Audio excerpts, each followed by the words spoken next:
But of course, now it is time for our Great British Debate this hour. And I'm asking, are you sick of travelling abroad? Now, more than 260,000 passengers could be affected this summer as Gatwick caps its operations. Other airlines have got rid of too many staff, which has led to delays at check-ins. We've had backlogs with getting a passport. It's all a lot of hassle. They even overbook just in case. So for my Great British Debate this hour, I'm asking, are you sick of travelling abroad?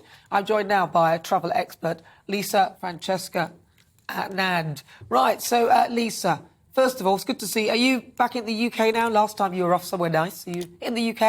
Yeah, can't remember where I was last time I spoke to you. But yes, I'm in Hove, in Brighton and Hove, where it actually feels like I'm permanently on holiday even when I'm working. So that's my advice, move to the seaside. Yeah, it's lovely, isn't it? So first of all, tell us a bit about why the flights abroad this summer are actually being reduced.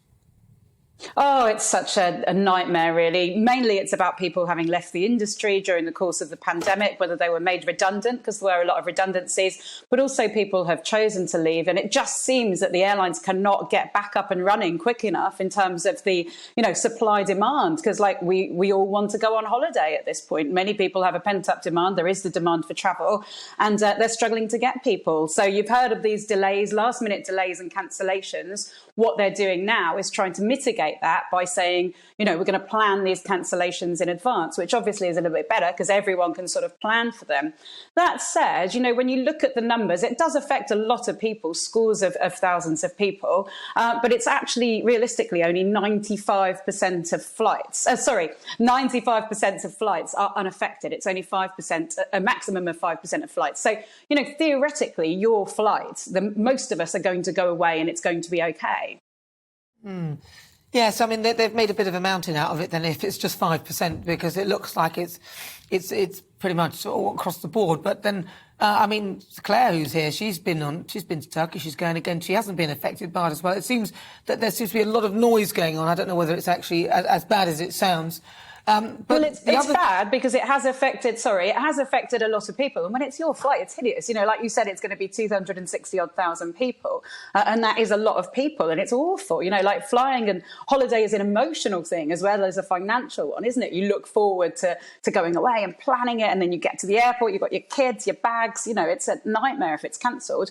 But, and it is our job here on the news. We have to talk about the bad stuff that's happening because it is happening. But I think sometimes because, we're so onto it, we also help, it's a self-perpetuating thing that actually people think, well, I'm not going away, I'm going to stay in this country. Nothing wrong with this country at all, of course.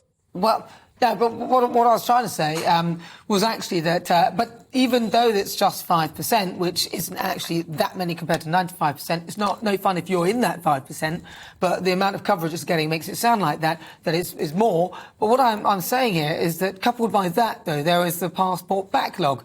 So even if your flight isn't cancelled, a lot of people can't go away because their passport hasn't returned.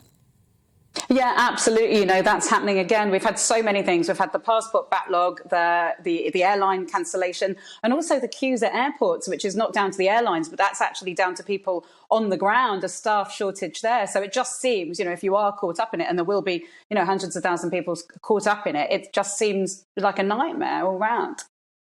I suppose if you are in that 5%, it is a nightmare all round, and then added with the passport annoyance, it's quite irritating. Lisa, enjoy yourself. Thank you so much for talking to us. That is Lisa Francesca Nand. She's a travel expert. Right, now let's talk about staycations, because if you're not going abroad, you'll be staying here.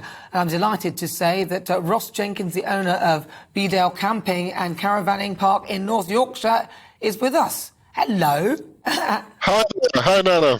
Yeah, well, it's good to talk to you. Now, look, are a lot of people, have you noticed that your numbers appear to have sort of gone up, Ross, because potentially people can't be bothered to go abroad now?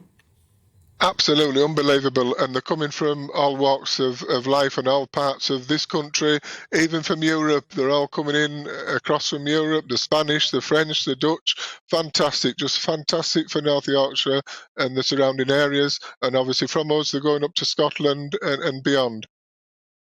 Now, your caravan park, though, so is there, do you have the Crankies coming to your thing? Because I remember one time I went to one of these things and the Crankies performed. No, not quite on that scale. No, just general campers, tents, motorhomes, and caravans. Just it's a fantastic stop off here, and as I say, from there we're in the middle of the country. Obviously, Yorkshire, loads to see in Yorkshire again, and from us, as I say, they're up and down the country, both going and then coming back. No, people just enjoy it so much. Are you, Ross, though, are you sick of going abroad? I mean, do you travel abroad much?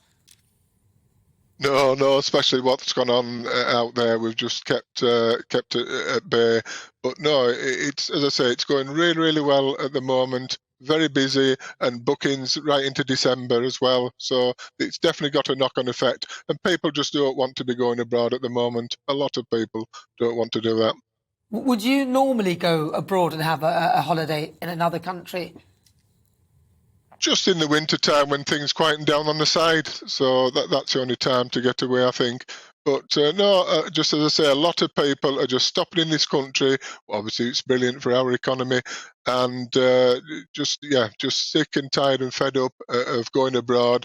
So it's win-win-win for everybody, I think, over here. Win for you there, Ross. Brilliant. Lovely to talk to you. That's Ross Jenkins. He's there at Bedale Camping and Caravan Park.